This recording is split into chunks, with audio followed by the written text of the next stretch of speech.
할렐루야. 오늘도 하나님께 기쁨으로 예배드리시는 귀한 주일이 되고 행복한 명절이 되시기를 축복합니다. 코로나 시대가 시작된 다음에 우리가 세 번째로 맞이하는 구정 연휴입니다. 이번 연휴에 가족도 만나고 여행도 즐기시고 맛있는 것도 드시고 푹 쉬는 힐링의 시간이 되셨으면 좋겠습니다. 그리고 오늘 이 시간은 하나님을 만나는 은혜의 시간이 되셨으면 좋겠습니다. 우리가 오늘 잊지 않고 꼭 기억했으면 하는 것이 있습니다. 그것이 뭐냐면 여행도 가고 친구도 만나고 좋은 음식 먹으면 우리 영혼이 많이 회복이 됩니다. 즐거움을 얻을 수가 있습니다. 그러나 그 모든 것들은 다 일시적이라는 점입니다.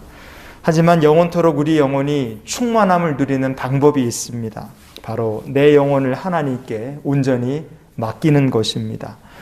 통회하고 겸손한 마음으로 하나님께 내 영혼을 맡기면 하나님께서 지치고 상한 심령을 소생케 하실 줄 믿습니다. 오늘 말씀을 통하여 하나님께서 우리들에게 주시길 원하시는 참된 휴식 그리고 축복에 대해서 같이 묵상하는 시간이 되기를 원합니다. 하나님은 어떠한 사람의 마음을 소생시켜 주신다고 하셨습니까? 오늘 본문을 보니까 통회하고 마음이 겸손한 자들이다 그랬습니다. 먼저 겸손한 자의 영을 소생시키신다 그러셨어요. 여기서 겸손이다 이렇게 번역된 히브리어 본문이 다카라는 말입니다. 다카, 이 말은 두 가지 뜻을 가지고 있습니다. 첫 번째는 crush, 부서졌다는 뜻이에요. 그 두 번째는 dust, 먼지라는 뜻입니다. 부서졌으니까 먼지가 됐겠죠. 이 겸손이라고 번역된 히브리어 다카는요, 문법으로 보면 완료형입니다. 완료형, 즉 그 사람의 마음은 이미 산산이 부서졌고 이미 먼지처럼 되어버렸다는 뜻입니다. 사람의 마음이 왜 부서졌고 이미 먼지처럼 되어버렸겠습니까? 세상을 살면서 그동안 너무 힘든 어려움, 너무 큰 고통을 많이 겪었기 때문에 그렇습니다. 인생의 고난의 몽둥이가 그냥 수도 없이 날아드는 거예요. 그런데 그 모든 인생의 고난의 몽둥이를 그냥 온몸으로 다 맞으면서 견뎌온 겁니다. 그러다 보니까 몸도 마음도 완전히 만신창이가 되고 박살이 나버려서 아주 그냥 먼지처럼 되어버린 것입니다. 여러분, 만약에 인생의 수없는 고난과 어려움에 맞아갖고 만신창이가 되고 먼지처럼 된 마음이 있다 생각해 보십시오. 그런 마음에는 용기나 희망이 남아있지 않습니다. 그런 사람의 마음은요, 절망적인 생각으로 꽉 차 있고 부정적인 마음으로 심령이 꽉 차 있습니다. 당연히 그의 심령도 건강하지를 못합니다.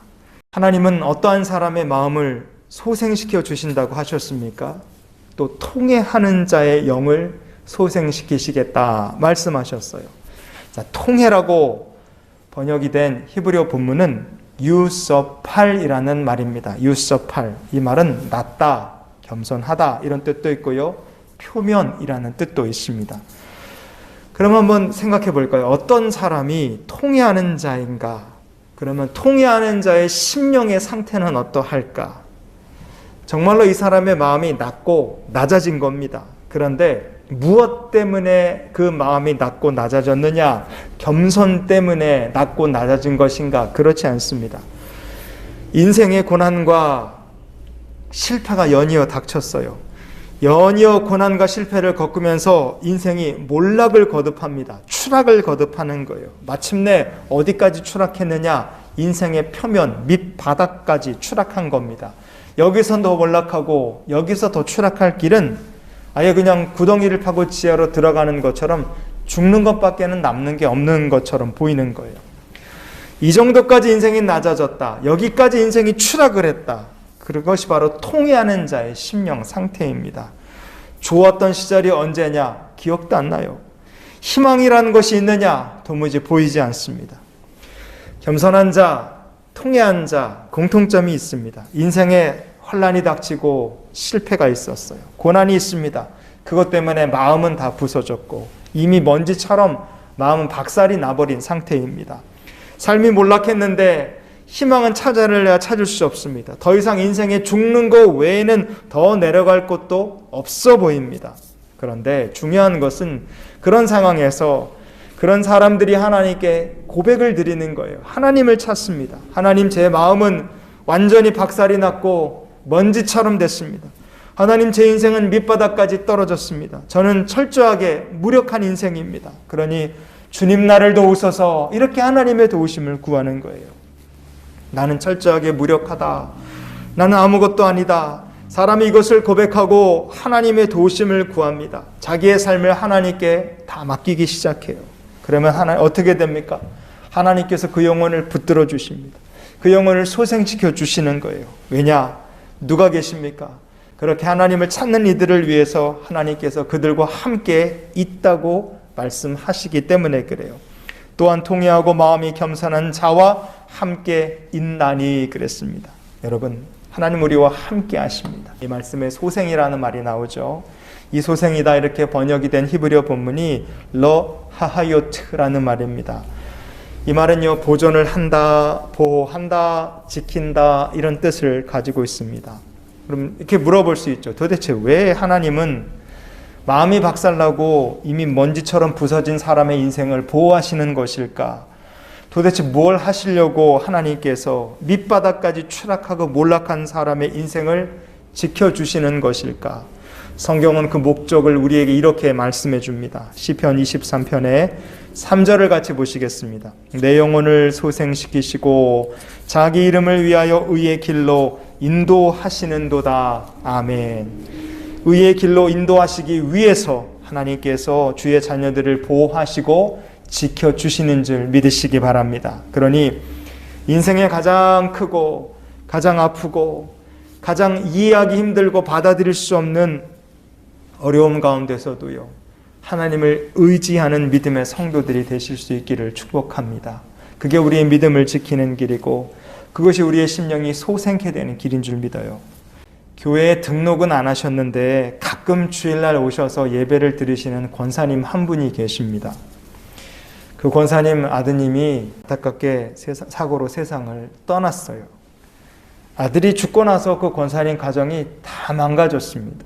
남편 되시는 분은 매일 술을 마시고 나도 아들을 따라 죽겠다 그러면서 막 슬피 우시는 거예요. 그 권사님은 아들을 잃은 슬픔 중에서도 가족을 지켜야 된다는 이 마음에 이 가족들을 돌보려고 막 애를 쓰십니다. 그게 뭐 괜찮겠습니까? 시간이 지나면 지날수록 이 권사님의 마음도 박살이 나고 몸도 아픈 거예요. 몸이 그냥 마음도 박살나고 몸도 먼지처럼 부스러져 갑니다.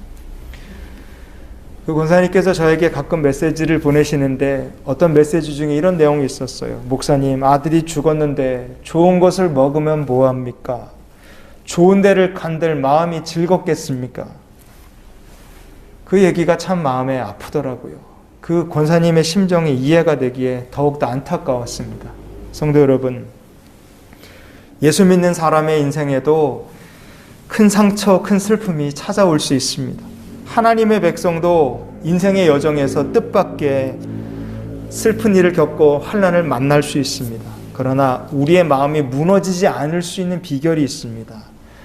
우리가 스스로 환난을 만날 때마다 무너진 마음을 회복할 능력이 있기 때문에 우리 마음이 무너지지 않을까요? 그렇지 않습니다.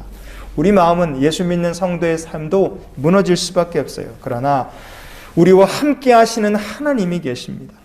그 하나님이 계시기 때문에 우리의 무너진 영혼이 소생케 되고 낙심하고 통회하고 정말로 겸손할 수밖에 없을 만큼 낮아진 우리의 심령이 다시 일어나는 축복을 누리게 됨을 믿습니다. 그러니 여러분, 마음이 무너질 때마다 하나님께서 내 영혼을 소생케 하옵소서, 그리고 의의 길로 인도하여 주시옵소서, 이렇게 기도하며 사는 믿음의 성도들이 되실 수 있기를 축복합니다. 우리가 하나님의 은혜를 구하면 하나님께서 어떻게 해주십니까? 무너진 우리의 심령과 삶을 하나님께서 높여주신다 그랬어요. 오늘 본문에 보니까 내가 높고 거룩한 곳에 있으며 그랬습니다. 하나님께서 주의 도우심을 구하는 이들을 높여주시는데 어느 수준까지 높여주시느냐? 높고 거룩한 곳으로 올려주시는 것입니다.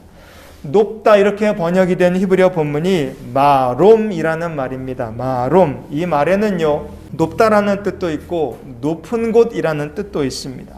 성경에 이런 말이 있어요. 신명기 32장 13절에 보시면요, 여호와께서 그가 땅의 높은 곳을 타고 다니게 하시며 밭의 소산을 먹게 하시며 반석에서 꿀을, 굳은 반석에서 기름을 빨게 하시며. 아멘.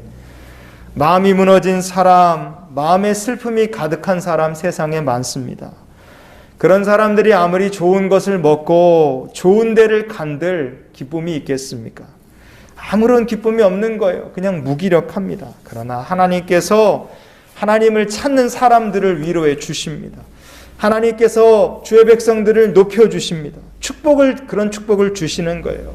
우리 모두가 하나님께서 높여주시고 기쁨 주시는 복받는 성도들이 되기를 원합니다. 그러면 환난과 시험을 만나서 부서지고 먼지처럼 된 영혼도요, 하나님께서 높여주시고 하나님께서 회복시켜주시는 복을 누리게 되는 겁니다. 하나님께서 높여주시는 복을 받으면요, 인생의 밑바닥까지 떨어졌던 삶도요, 밭의 소산을 먹게 하십니다. 인생이 잘 풀려나가게 하시는 거예요. 마치 반석에서 꿀을, 굳은 반석에서 기름을 빠는 것처럼 축복의 삶을 누리게 하십니다.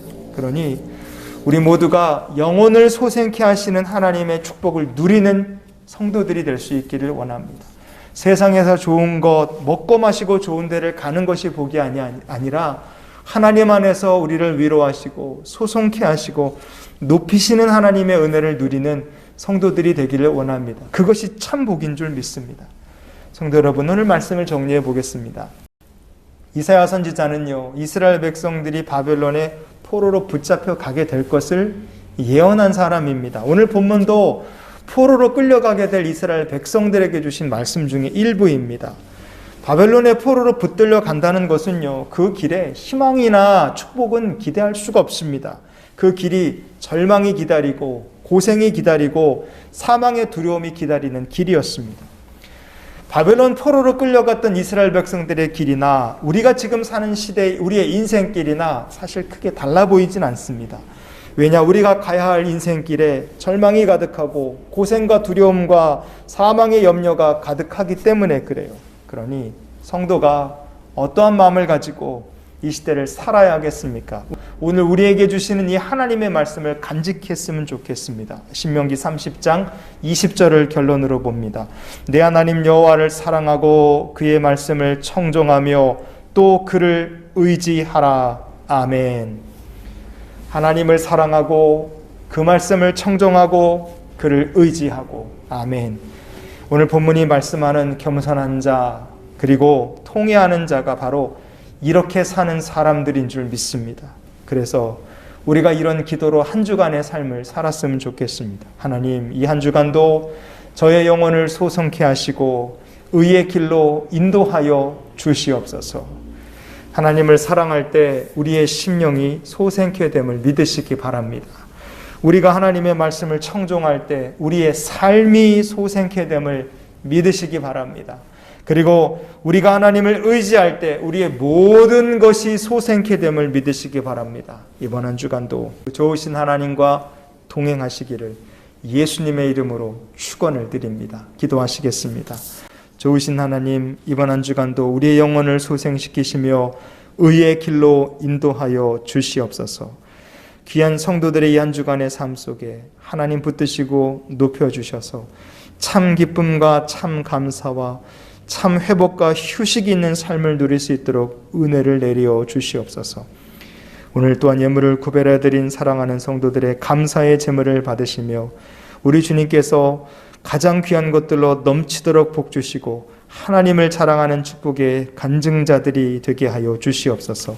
이제는 우리를 사랑하신 우리 구주 예수 그리스도의 크신 은혜와 하나님 아버지의 크고 놀라우신 사랑과 성령님이 함께 동행하시며 내주 교통 역사 충만케 하시는 은혜가 지금부터 영원토록 함께 하시기를 축원하옵나이다. 아멘.